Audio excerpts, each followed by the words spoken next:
morning, anyone. Welcome back to Good Morning, Anyone. Anyone? Is anyone out there? Okay. Does anybody really know what time it is? Okay. Good morning, everyone. It's Dr. Hatt here with Chat with Hatt. So welcome back to another episode of just getting your nerd on and kind of learning a little bit about your pet and really just perfecting that human-animal bond with good enrichment, good knowledge.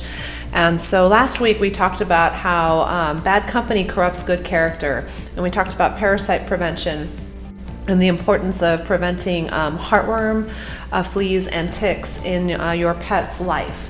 And so today what I want to talk about is your environment as far as plants go. It's spring has sprung, the sun is out, and I know this is when my green thumb people just get an itch to start gardening. The grass needs a little bit of tender loving care. So let's talk about those things and how this can impact your pet. So one thing I'll talk about with fertilizers, we'll start there. There's a lot of really great fertilizers that will give you a beautiful green lawn, or even some will take care of weeds in your flower beds. Starting with the fertilizer in your lawn, it's very important if you're using a product that even though it says it's pet safe, I do recommend that you don't permit your pet in that area for 48 hours. Typically, if your pet is one to walk or requires grass to eliminate, there are some pets that just have that preference, then they're going to walk through that grass and then they're going to lick their paws and potentially ingest some of that fertilizer. Typically, fertilizer will cause GI upset, a little bit of vomiting, potentially decreased appetite, or some loose stool. But typically a lot of these fertilizers are rich in nitrogen, and that's what will cause some of that upset there. Now, what to plant in your garden, what to plant at all, especially if you're in a nice backdoor area and space. I'm going to probably go with what you shouldn't plant first.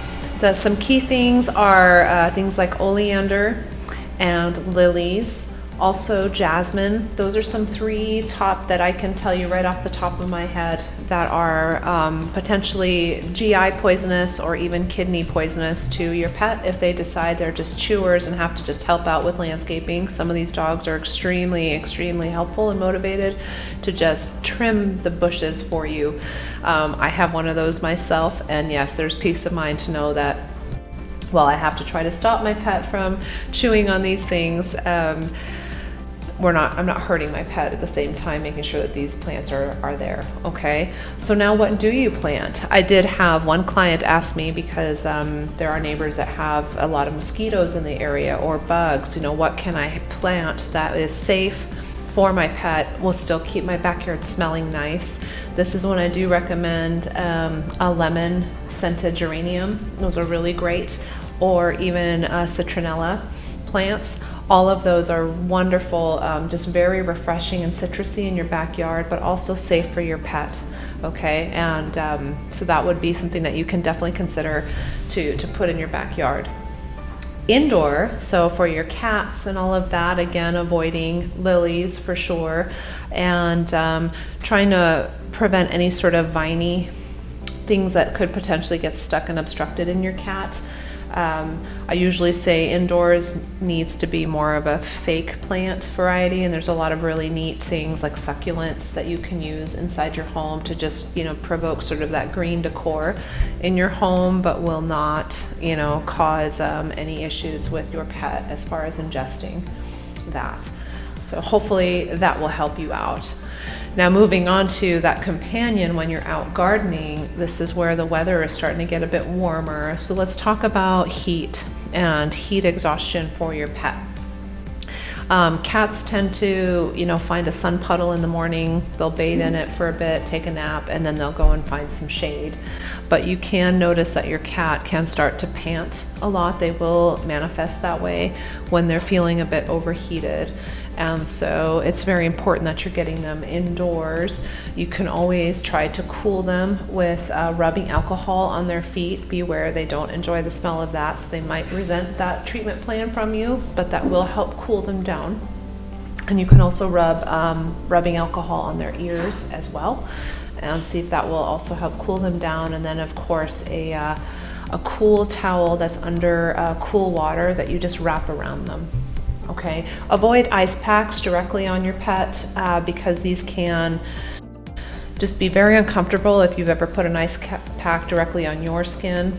Same sensation, it gets a bit too cold in certain areas and gets even more uncomfortable. So there is discomfort for your pet, as well as some bleeding problems that can come up if your pet is legitimately overheating. You need to do it gradually, okay?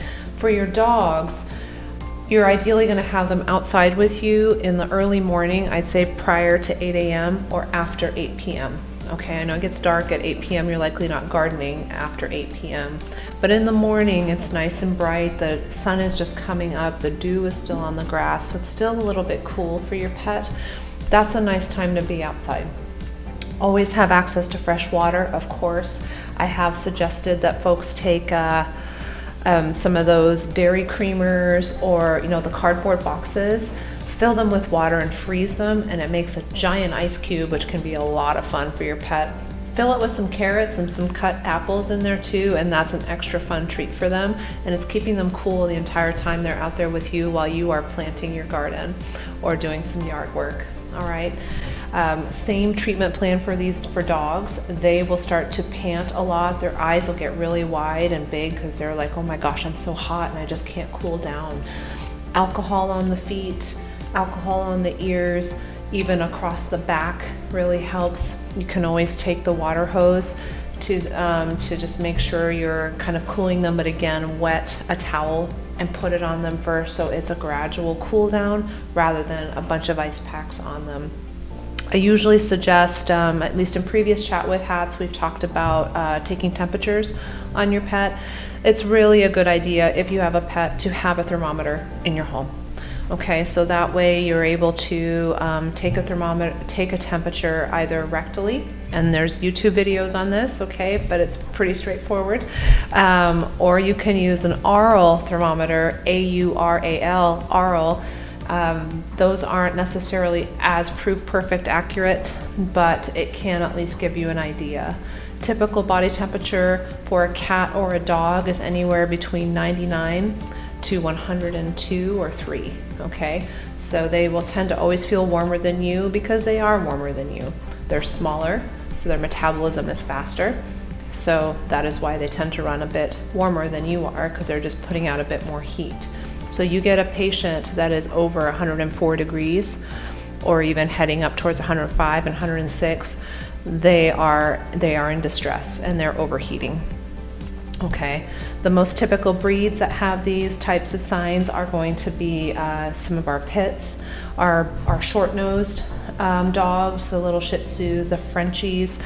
They tend to manifest with this because they just have a lot of cheek tissue and throat tissue and very blunt noses, so there's not enough real estate in their head really to be able to take in the air and cool it down and try to get it out and try to push out the hot air as fast as they can. So those are the ones where you really want to make sure, if you have a gardening buddy that loves to be out with you, then make sure you're doing it before 8 a.m. That's going to be the most ideal. Otherwise, keep them inside with your fake plants and the AC on. Hopefully that'll help you with today's Chat with Hatt on just what to do, and good luck with all your gardens. And if you get any tomatoes or cucumbers, bring them my way because those are my favorite.